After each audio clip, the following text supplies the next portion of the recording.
Hello everyone, welcome back to my channel. আজি মই আপোনালোকৰ বাবে লৈ আহিছো কাবুলী বুটেৰে বনোৱা পনীৰৰ এটা সুন্দৰ ৰেচিপি। প্ৰথমতে মই কেৰাহী এখন পাতি তাত মিঠাতেল দি লৈছো। তেলখিনি গৰম হৈ অহাত মই দি দিছো পনীৰখিনি। মই 450 গ্ৰাম পনীৰ ব্যৱহাৰ কৰিছো। আপোনালোকে পনীৰৰ পৰিমাণটো কম বেছি কৰিব পাৰে।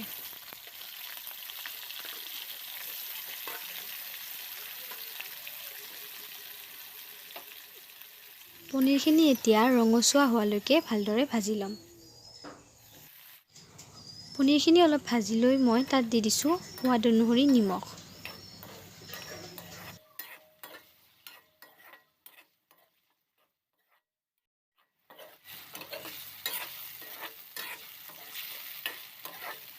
পনীৰখিনি ধুনীয়া ৰঙচুৱা হৈছে। এতিয়া মই এইখিনি এখন প্লেটত উলিয়াই ল'ম।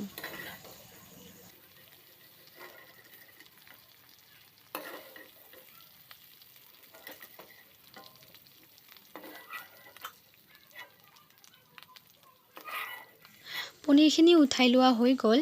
এতিয়া মই সেই একেখন কেৰাহীতে দি ল'ম তেজপাত এখিলা আৰু এটা শুকান জলকীয়া আৰু মই আগতীয়াকৈ কাটি ৰখা পিঁয়াজখিনি তাত দি দিম।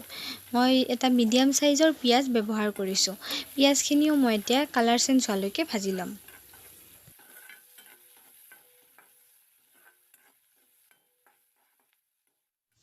পিঁয়াজখিনি কালাৰ চেঞ্জ হৈ অহাত মই ইয়াতে দি দিছোঁ আদা নহৰুৰ পেষ্টখিনি। মই দুটা শুকান জলকীয়া এই পেষ্টখিনি বনাওঁতে ব্যৱহাৰ কৰিছোঁ। শুকান জলকীয়া দিলে আমাৰ আঞ্জাখনৰ কালাৰটো ধুনীয়া হ'ব আৰু টেষ্টটোও বহুত ভাল কৰি তুলিব। এইখিনি অলপ ভজা হোৱাৰ পিছত মই দি দিছোঁ কাটি ৰখা বিলাহী। মই এটা মিডিয়াম সাইজৰ বিলাহী অতি সৰু সৰুকৈ কাটি ইয়াতে দি দিছোঁ।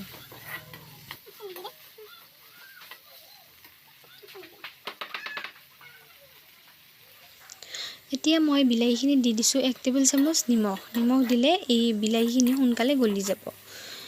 বিলাহীখিনি ভালদৰে গলি যোৱাৰ পিছত মই ইয়াতে দি দিম মছলাখিনি। মছলা মই বেছি ব্যৱহাৰ কৰা নাই। প্ৰথমতে দিছোঁ 1 টেবুল চামুচ ৰেড চিলি পাউডাৰ, তাৰপিছত দিছোঁ 1 চামুচ গৰম মছলা আৰু 1 চামুচ পনীৰ মছলা।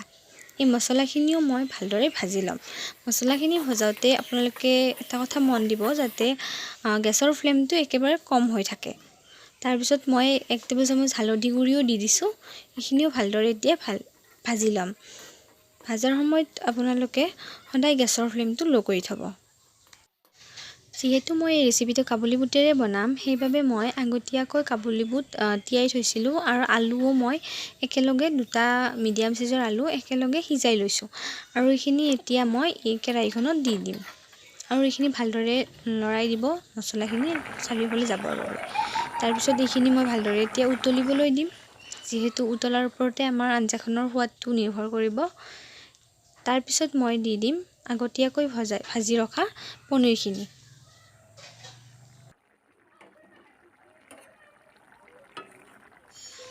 পনীৰখিনি দি এতিয়া মই এইখিনি ভালদৰে মিলাই ল'ম।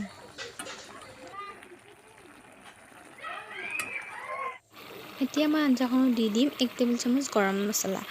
শেষত গৰম মছলা দিলে আঞ্জাখনৰ গোন্ধটো বেছি ধুনীয়া হয়। এতিয়া এইখিনি ভালদৰে লৰাই আকৌ 5 মিনিটমানৰ বাবে মই এইখিনি উতলিবলৈ দিম।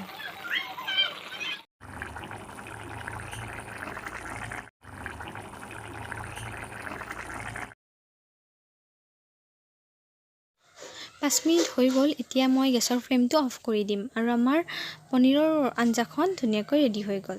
কালাৰটো বহুত ধুনীয়া হৈছিল আৰু খাবলৈও বহুত টেষ্টি হৈছিলে। আপোনালোকে নিশ্চয়কৈ ট্ৰাই কৰিব। ধন্যবাদ।